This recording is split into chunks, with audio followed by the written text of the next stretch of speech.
गांव में भीषण सूखा पड़ा था। खेत बंजर हो गए थे। पानी के लिए लोग तरस रहे थे।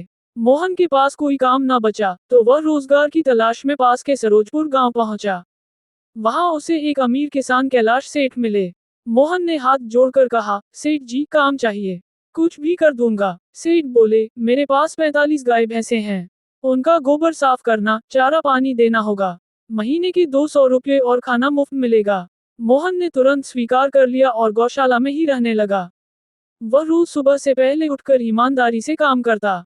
उसकी मेहनत देखकर सेठ खुश हुए और उसकी तनख्वाह बढ़ाकर 400 रुपये कर दी। कुछ सालों में मोहन ने पैसे बचाकर एक छोटा सा घर बना लिया।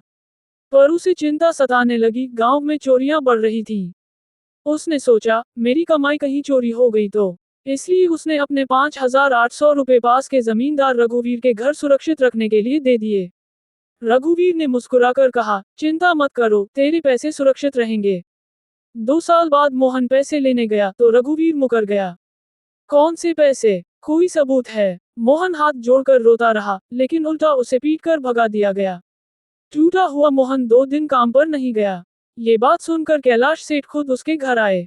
सब सुनकर सेठ बोले, अब समय है उस बेईमान को उसके लालच में फंसाने का। अगले दिन सेठ एक बड़ा सूटकेस लेकर रघुवीर के घर पहुंचे। सेठ बोला, मैं बाहर व्यापार के लिए जा रहा हूँ। ये 500 रुपये हैं। क्या आप इन्हें रख लेंगे? रघुवीर के मन में लालच चमक उठा। हाँ हाँ, रख दीजिए। इतने में मोहन अंदर आया। रघुवीर ने तुरंत कहा, अरे मोहन, उस दिन पहचान नहीं पाया था। ये लो तुम्हारे 5,800 रुपीज। मोहन ने पैसे ले लिए और शांतिपूर्वक बाहर चला गया। तभी सेठ का नौकर दौड़ता हुआ आया।